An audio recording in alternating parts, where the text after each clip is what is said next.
Well, hey there. Welcome back to the People Gardener podcast. Happy to have you here. This is the second episode on emotional intelligence, and today we are going to be talking about self-management. So learning how to be more in control of our own emotions and impulses, all the rest of it. So really what it is, it's managing the reaction, managing the emotion, and really working at becoming adept at being calm under pressure, adapting to change. You know, when that curveball comes, and not having a freak out about it, but just embracing it and figuring out a way to handle it and to deal with it.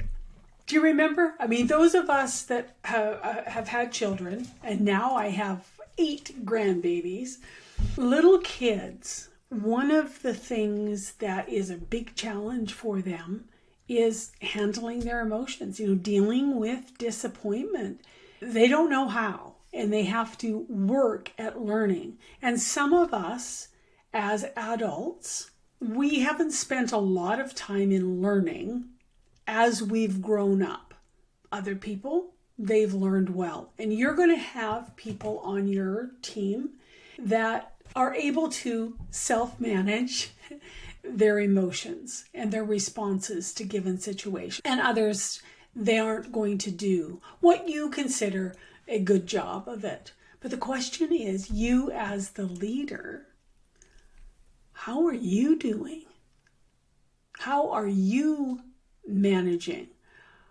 Do you have people that come into your business, come onto a Zoom call, come into a one-on-one conversation on the phone, and they're tense and uptight because they're not sure who's showing up, because you are all over the place with emotions, and you're contradicting yourself in your responses. One time you respond this way and one time you respond another way to pretty much the same scenario, and they can't quite figure out what the response is going to be this time.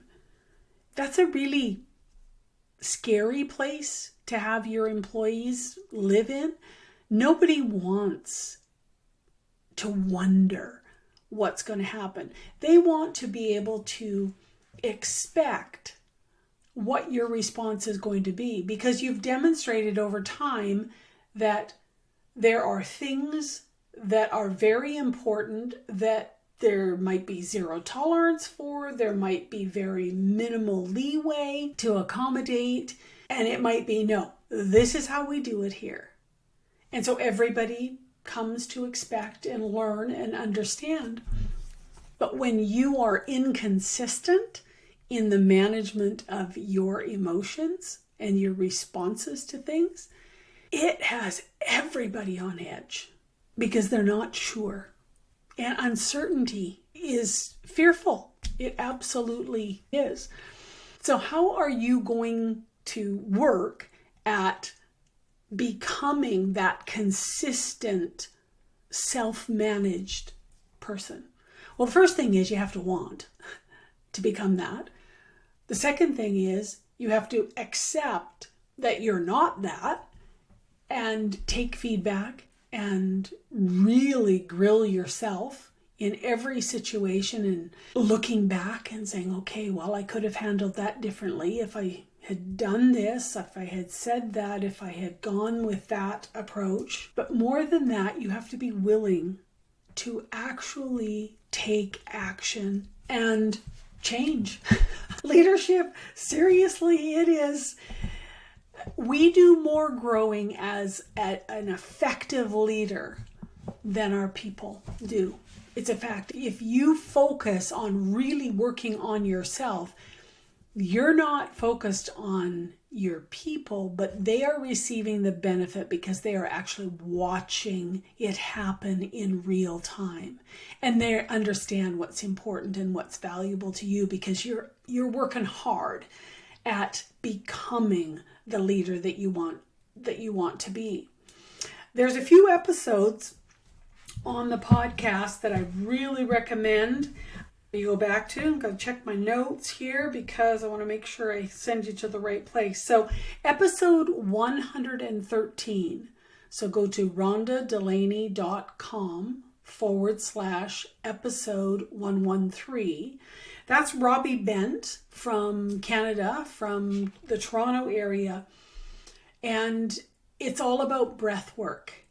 And he actually has an app. I would go on, listen to the podcast because it will direct you. Breathing and learning how to pause before you have a reaction or a response, or before you formulate any thought, any words that you think that you want to speak. Taking that time to pause is vital when it comes to choosing the right words. And the interesting thing is so many scenarios don't require you to have a response immediately. Ask the question, you know what? I need to think about this a little bit. Are you okay with me getting back to you? Whatever. Or it would be, you know what? I think the best is let me think about this while I walk back to my desk or after I get off this call, and I'll shoot you an email. For me, I prefer to speak. Other people, they prefer to write. And be okay with saying, okay, so do you need it right now? Or can I think about this for a little bit? When you give yourself time, that breath, that pause, you are more likely to come up with an appropriate response, a true response, a thoughtful response, than just grabbing something up the top of your head, especially when your emotions are potentially in a heightened place. It could be that somebody has clearly misunderstood or chosen not to, let's say, process something in the factory the way that it's supposed to be. You know, the SOP says this, and this, and they didn't even come close to it. And it caused a massive, expensive problem for the machine that they were operating. Yeah, inside, you're ticked. You're fuming. Right? We're talking tens of thousands of dollars of repair to this machine because the guidelines were not followed. The instructions were not followed. Self-management is holding yourself, allowing yourself to feel. Don't stop the feeling. You just don't have to act on that feeling in that given moment. You don't have to show how you're feeling in that given moment. You can be measured. You can choose to moderate how you're thinking, how you're feeling, dealing with that, and present something. Yes, you can be absolutely disappointed that somebody did not follow the directions, the standard operating procedure of how this machine operates. But there is no place where it's okay that you berate people.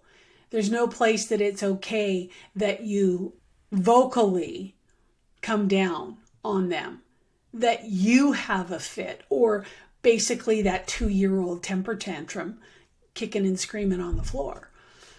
So you have to decide, do I need to take a pause and come back? Or am I good? Am I good right now? Am I managing myself? You know, because there's times where you may find that, hey, the standard operating procedure was confusing and it's not all on them. You have to take some ownership of that.